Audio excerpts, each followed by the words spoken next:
not only expanding. Well, first, Texas, Oklahoma reaching out to him. SEC not really denying it, and then which meant that it was only a matter of time. Only a matter of time. In doing some of some reading, once it all came out. Apparently, Excuse me. they reached out to them last summer. They reached out to the SEC last summer, or Texas. I want to say it was either it might have been the AD, I think. Okay. Reached out to SEC commissioner, and it kind of started because they had this lawsuit. The Big 12 has this lawsuit against ESPN saying that they're the reason why they don't want to be right. They don't want the Big 12 to succeed. But to be honest with you, this has probably been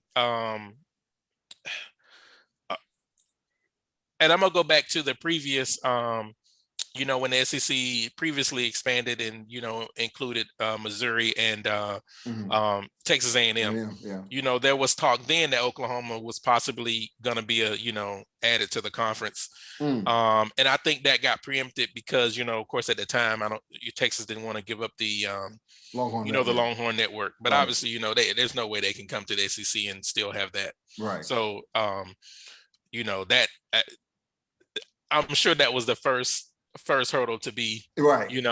Look, Leah, you're gonna have to give this up, right? You can't because the SEC has a big time position of strength on this. Right. So and when you think about since that time, of course the SEC network has gotten gotten more and more popular, right? And that has given them a certain amount of leverage. It's one thing to be known and thought of as the conference in college football, top to bottom, I used to always tell Scott, look, I know Vanderbilt is on the schedule. And I know that it's 11 o'clock game. But if you don't come correct in that time slot, you could be in for a dogfight. And we say Vanderbilt, of course, in the past is either Vanderbilt, Mississippi State, those teams, South Carolina, before Spurrier. If you don't come correct in that 11 o'clock time slot, you might be in trouble. And for years, the SEC has been I think the thing that is, there's been several things that they've done that have really propelled them to be in a position to where I wouldn't be surprised. We talk about conference expansion. We talk about, some of the power, the top Power Fives breaking off and really, telling the NCAA, screw you, we're going to do our own thing. This could set us up for that. Because when you have a conference like the SEC, now you've added Texas, you've added Oklahoma. In terms of football, what else what other conference comes anywhere close to that? Right. Branding. It's all about branding. We talked about with the SWAC. We talked about later on in this podcast about this, as far as in terms of SWAC, take advantage of this. It's all about branding. Right. Not so really now about markets, it's branding. It's right. Branding. So now it's, the SEC is the premier conference, when it comes to football. Yes. And now you've added two, two blues, two power, programs. Texas kind of, has not been, the same Texas, but they have that mystique, they have that history, or that reputation that Texas is one of the big boys. And Oklahoma, that name really speaks for itself. So now you've added those two schools to the conference, and at this point, it's like, okay, what's next? Yeah. Like I wouldn't be. I don't know if they would necessarily, find another school or two, to add to the conference. I mean, I don't know that they really need to at this point. Why would they? But watch the moves other conferences make in response to this. Yes. Yeah. And you know it's coming. It's the inevitable. It's coming because now it's so you take Texas and Oklahoma away from the Big 12. What's left of the Big 12? Kansas. Yeah, at that point, I get your point. Kansas, Iowa State, Oklahoma State, Oklahoma State, Baylor. But TCU. It's a wrap at this point. Yeah, it is. Because now you have the SEC. You know, the ACC pretty much right now is Clemson and everybody else. Right. Yeah. Of course, Notre Dame has their whole. I don't even know what I want to call that relationship they have with the ACC. Oh, it's called what is it when you it's a polyamorous relationship. You know, we want to go ahead. We with ACC, but we ain't with them. We not with. We not. We still doing Notre Dame's for the streets. They're from the streets. No, it's kind of like you dating this chick and y'all together, but you telling everybody when they see y'all that's not my girl. Yeah. That's kind of how Notre Dame in this scenario is the ultimate player, right? Yeah. They have the ACC on his arms. Yeah, it's like taking them like a light to the ball. It's like you can't say you want to say shit, but you can't say shit because can you do better? Notre Dame could do better, but you can't do better. That's what ACC is. Right. And I say that because historically, obviously Florida State, they're down, Miami's down, but when you think about historically, the ACC, the schools that have been, the carriers of the conference, those schools are in a down cycle right now. FSU is still trying to recover post Bobby Bowden, trying to find the next, person to. Kind of like Bama was when Coach Bryant, passed. It's like, okay, who's the next one to lead us out of this, back to where we were, right? Right. In Miami, they're still trying to get back to the U that everybody's familiar with. So they're in a, so you got the ACC there. You got, obviously, UNC is trying to make some noise, but outside of those few teams, you really don't have anything from a, football wise, from a substance perspective that, really makes them, people like watch, really look out for the ACC. And of course, the Big Ten, with Ohio State being that team, right? Who else? Not even Michigan anymore. Michigan is, they've done a disappearing act, and I guess people thought that my man was gonna, he should have stayed at 49ers, to be honest with you. Yeah. No, but you know what? I understand that challenge that he was looking to take on by moving on to Michigan with Jim Harbaugh, but they just can't get over Ohio State. And this past fall, the fact that they couldn't get over Ohio State has now shown that they can't beat a couple of other teams too. So now they're going to have to not only beat those, but still try to figure out a way to beat that monster that they haven't been able to beat since Harbaugh got there. Go ahead. He had some comments, about recruiting in Alabama and camps and stuff, sometime back, and we got him in between, when it was I think Brady Hoke was coaching. Right. Yeah. We got him out here, to open the season, and then we got him again. It was Mac Jones coming out party. I call it, right. He played, Tua gets hurt. He plays against Auburn, doesn't have a bad game. But it wasn't I would call it a great game, but that game against Michigan was his coming out party. So they I don't know where they go from here.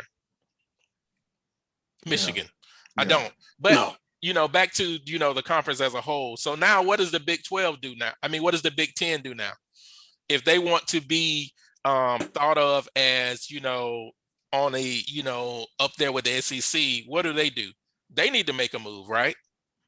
Mm-hmm. Well, where do they go? Where do they go? If it's not poaching from the ACC, or people have been saying that they may be looking to poach from their old friend, the Pac-12, right? I mean, I heard this rumor about like Kansas to the Big Ten. I don't know if y'all heard that on social media. I did, but I've heard that. Yeah, that's yeah, that may sound good basketball wise, but not. That doesn't really add any value football wise, right? What does that do for them? Well, at this point, there's nothing nobody can do truly unless you take a big dog from their conference, which probably won't happen. Let's just be real. You look at the ACC. You're not taking Clemson. You're not taking Florida State. Because you're not taking Miami right now. The grant of rights is like, no, in 15 years, they have to pay for all of that. Yeah, so that's another thing too. So that's another reason why they're not going nowhere. Mm-hmm. So, okay, I mean, even if you take away the whole fact of whatever rights that these schools have with their respective conferences, being able to woo them away, especially if their conference is still viable, is damn near impossible. You're not taking away Ohio State, Michigan State away from the Big Ten. You're not taking UCLA, USC, basically Scott's key phrase, the brands, away from their respective conferences. No, it's not happening. Why would they want to do it? Yeah, right. Why would they want to do it? And the only way that you could, from top to bottom, football-wise, compete against the SEC is to take away one of those brands, which is why they're like, okay, we're capable of keeping ourselves afloat with what we currently have. You know, if we want to add another piece or two, that'll be great. The only other conference, though, that could make a move would be, of course, the ACC, because they have that wayward boyfriend out there in Notre Dame for them waiting whether or not they're going to come home or not. And the possibility of that, it could be soon, in my opinion, because of what's going on with the playoffs and the fact that it's going to be that much harder for them to make it as at large, being that they're going to have those 6 automatic conference champions in. Yeah, I want to get to that right quick, sec, because it's a good point that Dee brought up. And I want to again bring you into it because I'm glad I got you on tonight, man. The fact that Greg Sankey, commissioner of the SEC, he's one sly snake, man. He that's my dog though. I gotta give him some respect. His respect. He's been collaborating. Dude's been collaborating with Bill Bowlesby from the Big 12. The same Big 12 he's all but killed. With the expansion of the playoffs, as well as working with Jack Schwarber from Notre Dame, you know, and many others. Some dude from the Mountain West, I forget his name. But anyway, the point is that with the expansion, the possible expansion, the inevitable expansion, the 12 teams were the top 6 ranked conference winners, whether you're a Power 5 or a Group of 5. The top 6 ranked get in, which leaves 6 at-large spots. Yeah. With Sankey negotiating that as well as stabbing Bowlesby in the back behind the scenes, you got Texas and Oklahoma. I know Texas is on the fritz right now, but even with Oklahoma, I think Oklahoma is going to be just fine in the SEC as far from a competitive standpoint. I think so. So you're going to have Oklahoma. Say like Alabama wins it, right? Wins the conference. If you take like last year's results, right, and kind of like what's the word I want to use, extrapolate it forward to future years, you have Oklahoma, A&M, who finished 5th in the final college football playoff rankings. You had who else had a good year from the SEC? Georgia, Florida. That's 4 damn teams. So you talk about 6 at-large spots. You have at least 4 more damn teams to take up the 6 spots. So basically, he did an okie doke on Notre Dame because, okay, Notre Dame thinks they're going to get their access. Dude, you qualifying for just 2 spots now. Yeah. And you know, the thing with Notre Dame I was thinking about too is, do they continue to make a commitment to the ACC, or does the Big Ten somehow find a way to pull them into the Big Ten? Well, it's going to be costly in order for that to happen. Yeah, it's going to be costly. And there's some bad blood if you go back to the history of the Big Ten and Notre Dame. True. It's a lot of so that I mean, blood there. but in terms of making a power move, right? Yeah, that would be a power move. Not saying it's going to happen, but that would be a power move. Correct. Right. Yeah. And then I'm interested to see what happens with the Pac-12 and what they do moving forward. How they how they position themselves.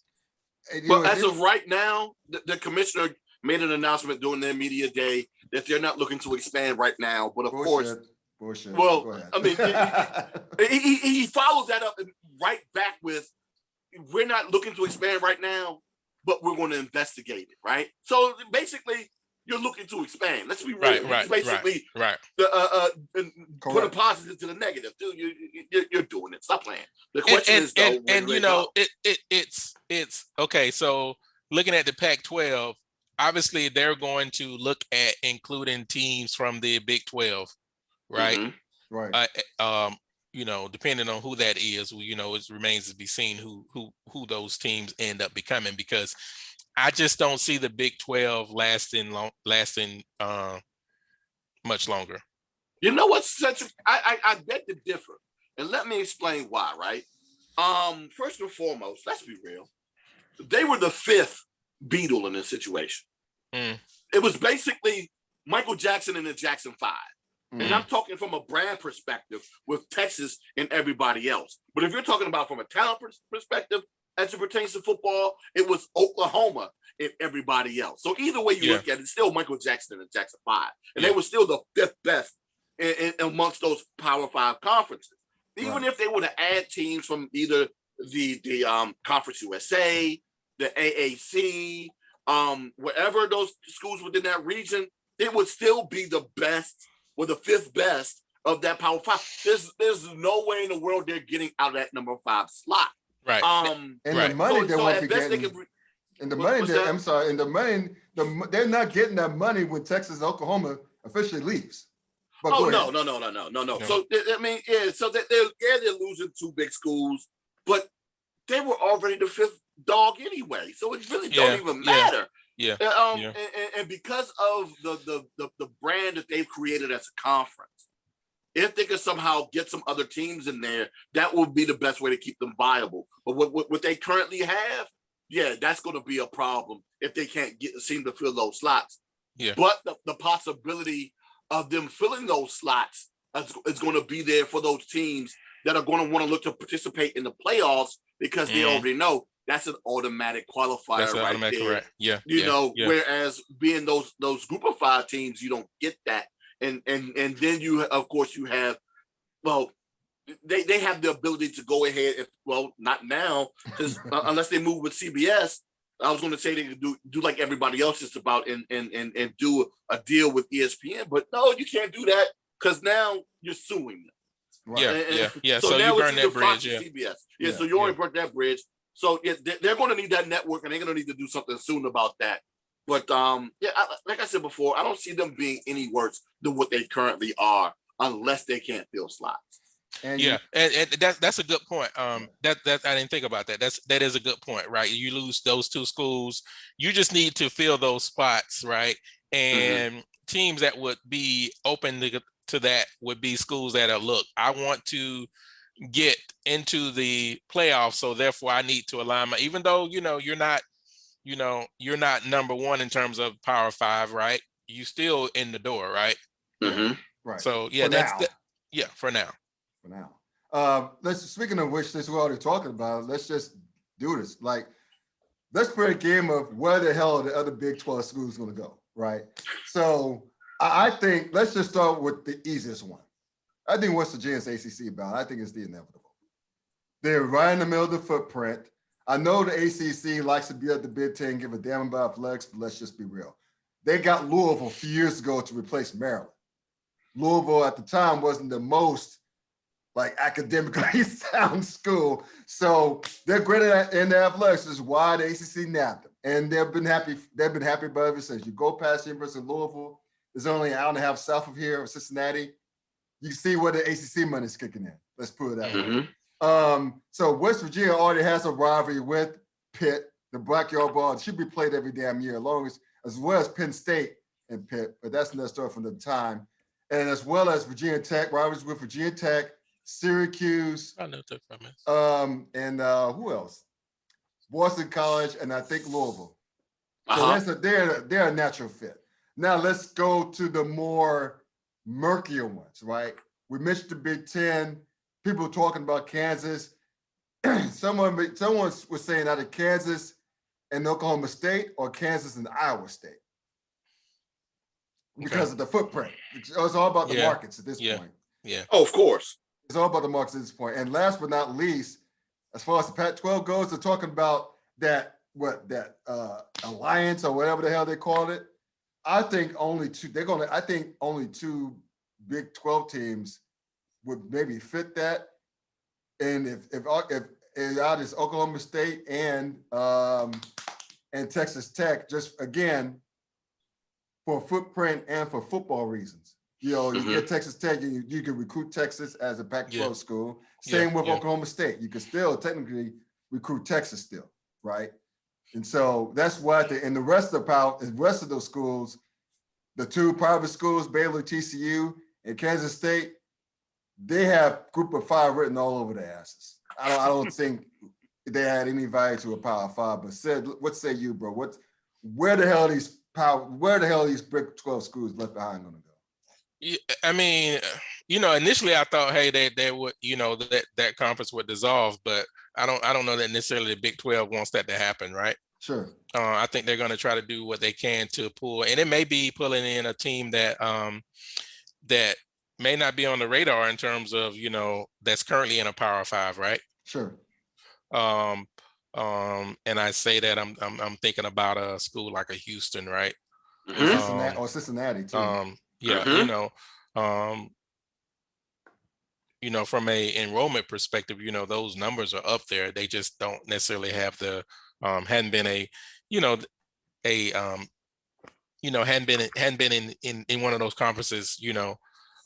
They can compete, obviously. Houston, is they're in Texas, they're in Houston. They recruiting wise, they have access to players. Right. So I could definitely see a school like Houston rolling with the Big 12. I think if something like that happened, I think that would say that Big 12 is here to stay, right? Because they're in what conference they're in now, what they call it, the American Athletic Conference, Conference, right? The AAC, right? I think seeing them them pulling Houston out of the AAC, I think would do a lot in terms of solidifying where they stand in their viability as a conference. Definitely. I'm trying to think, was there somebody? I think that was the only school that I really thought that would potentially, to me, was a viable fit for the Big 12, and I think it makes sense. It's in Texas. I mean, it doesn't add anything in terms of additional, viewers or viewership or like you would see if you were to add a market outside of Texas, but still, Houston is that's a large market, TV market. So I think that could help them. Yeah. Now I have a short grocery list of teams that they can probably pluck from the Group of Five conferences to help them out. Now, even though there are a couple of schools in the Sun Belt that regionally could help out, I don't know if they're necessarily strong enough program wise or brand wise to bring them in. Of course, being Louisiana, Monroe, South Alabama, Texas State, and Troy. But if you look at Conference USA and in the AAC, like I said before, you go through and you want to make a shopping list. Okay, Texas San Antonio, maybe.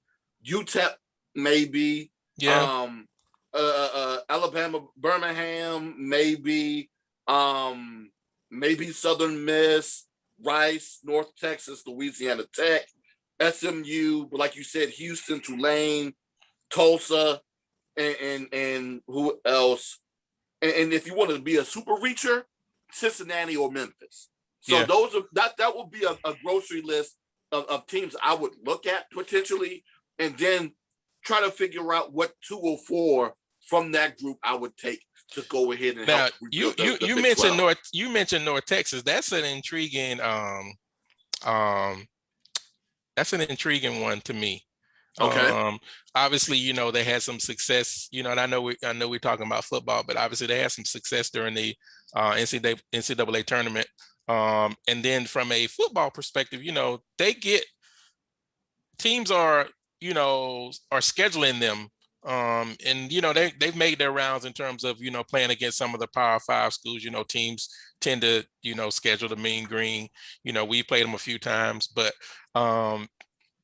they could potentially that could really ramp up recruiting for them, being added to the Big 12. They could take them to another level, obviously. Oh, most definitely. And that would, like you said, huge benefit for them football wise. Definitely huge. They may not be a Power 5 team now. Right. But because of their other programs, and you got to remember, ADs look at these moves in terms of realignment holistically. How would this benefit everyone? Everyone, right? Yep. From the revenue sports to the non-revenue sports. Correct. From men's basketball to golf, tennis. Yeah. How would this move benefit everyone? Yeah. And that is a move that would be super beneficial for them. And like you said, Sedrick, something I didn't even think about was how competitive their men's basketball program is. Right. It would definitely be a come up for them. Right. Yeah. Yeah. And North Texas is in Dallas, right? Yeah, it's in Denton, which is I'm in Frisco, and it's probably it's a suburb. It's probably 30 minutes from here. So yeah, it's not a Big 12. That's the Dallas TV market, player. That is the Dallas TV market. Yes, so it is. That's another TV market that you could go after potentially, and go at. Now I understand North Texas is not the University of Texas, blah blah blah. But how big would you say that fan base is? How about SMU though? Area? SMU's is in Dallas. Yeah, SMU's in Dallas also. Right? Yeah. They're really on the come up. Yeah, so those are 2 programs in that big TV market that you could look at and say, hey, if not both, why not one?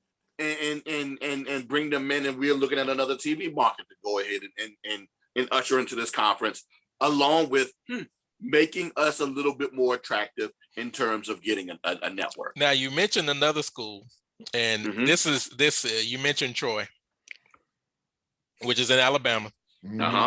And for years, they were competing at what we used to call the 1AA. And they're one of those teams that you schedule us for homecoming, you want. Yeah, who did it got the business on homecoming a couple of years ago? No, Nebraska got it once. Yeah, we gonna cash your check, but we bringing you something else to go along with. We bringing you something. Didn't it be LSU? You gonna take this along with this, along with us cashing your check. You gonna take this too. I think they got LSU once too. Yeah, they beat LSU. Yeah, that's who it was. So, and we had to say in Alabama, man, Troy been good for a minute. So when they were 1AA, they were that team that and these are guys that couldn't quite, whether it be Grace or whatever, couldn't quite, get it to Auburn, get into Alabama, but, talent wise, they're just as good as some of the guys that are, playing in, Alabama and Auburn. So, yeah. And they played against them in high school. Played against them in high school. So, yeah. So, yeah, that's Southern Miss is another one, they've been, we would play them regularly, too. So they're another name that could potentially, from a TV market perspective, I don't know how much that, what that really adds, but that it definitely, those 2 schools wouldn't hurt themselves by, taking an offer from the Big 12. So this all leads to this, fellas. With all this shit with realignment stuff about the big bad SEC, where do you see the college football landscape, or even the college football playoff 5 years from now? Does this slow down college football playoff expansion? Does this accelerate the super leagues? Does it accelerate the power, the four of how many ever super leagues that will eventually form for this, breaking off from the NCAA, telling them to kick rocks? We're going to do our own thing. Dwayne, I start with you and said, just please run us out on this, finish this off on this. Where do you see the college football landscape at, so we know it 5 years from now? See, I don't want to be what I normally am, which is the overthinker. And the reason why I say that is, I'm thinking about how will, the NIL affect college football? Yeah. How will the NCAA respond to that? Revenue and all of that as it pertains to what's going on with these Power 5 conferences. All of that are things that's going to have to be taken into consideration. But I don't want to be that spoiler. I'm just going to go ahead and be the dude that's like, okay, all right, fine. What's going to happen? Normally, that 5-year window, actually, at that point, they would probably be, in year 3 or 4 of having the 12-team playoff. And at that point, somebody would have complained or the murmurs will start to bubble in terms of, oh my God, we're team 13 for 2 years in a row. They need to go ahead and expand this thing, right? Because let's be real. It happens. It happens on the FCS level. Even when they had the 20 and 2014 playoffs, team number 25 is complaining. Right. So you're never, hell, in basketball, when you got your 68 or your 68, team 69 is complaining. Always. So it don't matter how far you expand this thing out, somebody's going to feel left out. And the thing is, who is it going to be? How powerful is that school? And how loud will the rumblings be? And how serious would it be taken? Because if it gets to a point where it's someone big, i.e. like a Notre Dame again, or someone from the Pac-12 continuously, even though this time they'll automatically have one in there, would that be a situation? Or it can go either way. I'm going to say it's going to be a situation where we're at 12 and people are beefing about moving into 16. That's where I'm gonna go.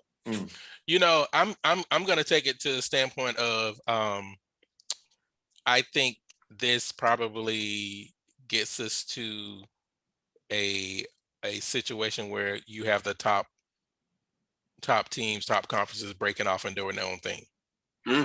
And saying, screw the NCAA. Yeah, I think that's going to happen. I think this move of Oklahoma and Texas into the SEC now, in a few years, it gives the SEC a whole lot more leverage than it had 6 months ago. So, and I always thought that if any conference would be at the forefront of moving toward a lead or a scenario where they broke away from the NCAA, it would be someone like the SEC being able to lead that effort. And I think adding Texas and Oklahoma definitely gives them the leverage they need to do that. Now, 2 things real quick, and hopefully, Scott, I'm not moving too fast. Right.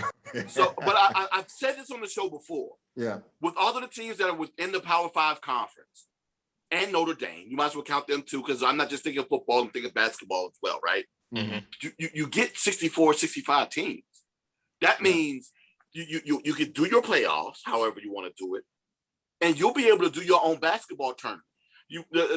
One team will get left out, but you could do a 64-team tournament with all of the teams in the Power 5, and you don't think that the nation will watch it? Yeah. Are you kidding me? That's a good. Yeah. So that's something that's highly possible. But the thing that I've been lining up for the past couple of days, ever since Scott said that you were coming on the show, Cedric, I had to ask this question. I'm wondering whether or not, and with you being an Alabama fan living in Texas, I want to know is Texas using Nebraska as a cautionary tale to what could happen to them, right? Nebraska was a blue blood in college football. In the Big 12, they move over to the Big 10, and where they at though? Now they sticky trash. I was gonna say Texas is has the possibility of being just that. Moving over to the SEC, you got Alabama, you got Florida, Georgia, LSU, Oklahoma. That's 5 teams right there. Yeah, and then say if another team comes up somewhere out of Texas, A&M is bubbling right now. That's problematic for Texas. Do they really want this smoke and moving over to the SEC? Well, here's the way I look at it is if you don't move to SEC, how relevant do you or how you become irrelevant at some point, right? Because I don't know that there was any other move for them other than moving to the SEC if they wanted to remain to remain relevant, in my opinion. Because they could have gone to the Pac-12, obviously, but I don't know that necessarily fits. Neither do I. I don't think it fits culture-wise. Right. That's what I'm referring to from a culture perspective. I don't know that necessarily fits Texas. I think Texas is really more suited to, the SEC. Just like Oklahoma. I think those two schools are really more suited for. Obviously that makes competition and conference that much more. Makes things much more competitive. But then at the same time, if you're expanding the playoff, and you got, of course, you got your automatic qualifiers, and then you got the at-large. Tell me, teams like Oklahoma, obviously LSU is down, but I'm basing this on previous records. So we know Oklahoma is going to get in, right? Florida's been good, as you said. Georgia, is there. Yep. So you have 4 or 5 schools outside of Alabama that could potentially snatch up those at-large bids. Bids. So which is gangster by Greg Singer. That's right. Straight gangster by him. So the thing is, do you remain in a conference where there isn't you don't have necessarily have that and you have to because let's think about it in this scenario in the Big 12 remaining the way it is. Who gets in outside of the winner of the conference? No one. Right. Let's be real, no one. Because they beat themselves up so much. Right. So now you move to the SEC and hey, I may not win the conference, but I'm going to be thought of as an at-large team because I played well in this conference, right? But that's the thing though, right? At least in the Big 12, they were probably top 3, top 4, right? Now they move over to the SEC.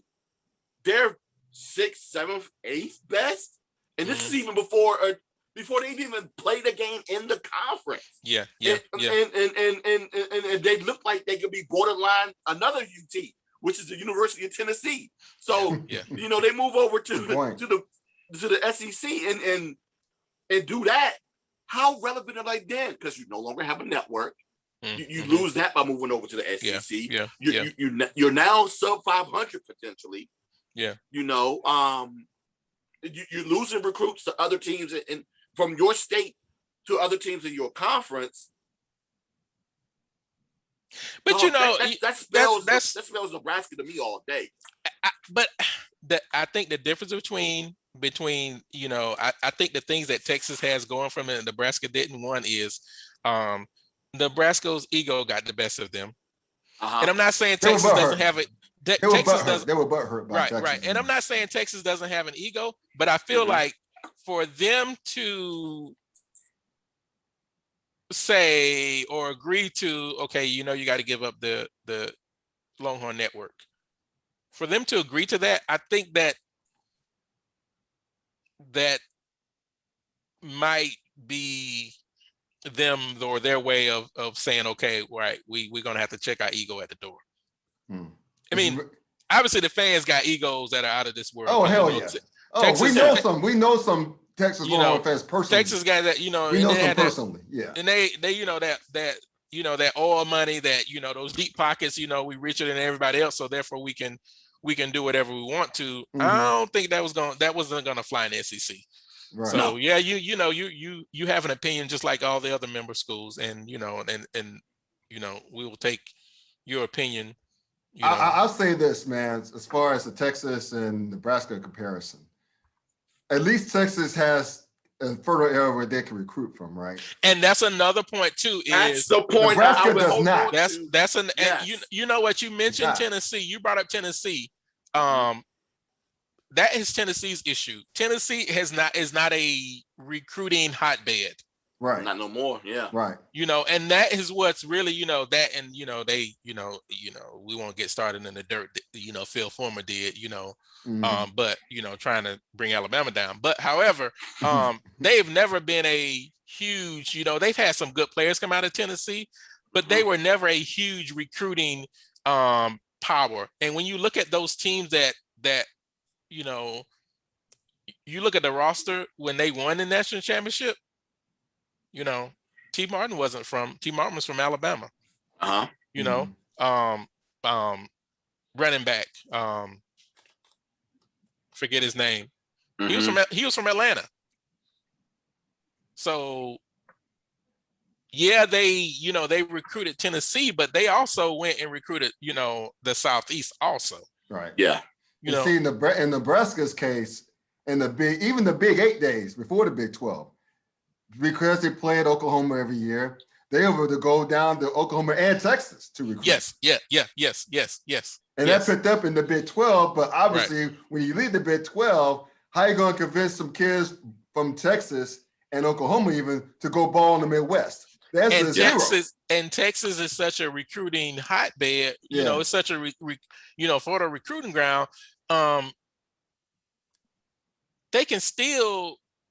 They can't recruit every player in the state of Texas, right? No. Right. You can only sign 25 guys a year. Mm-hmm. And there's enough talent to go around in the state to where everybody can get the guys that they want. Mm-hmm. There's the talent, that much talent is here.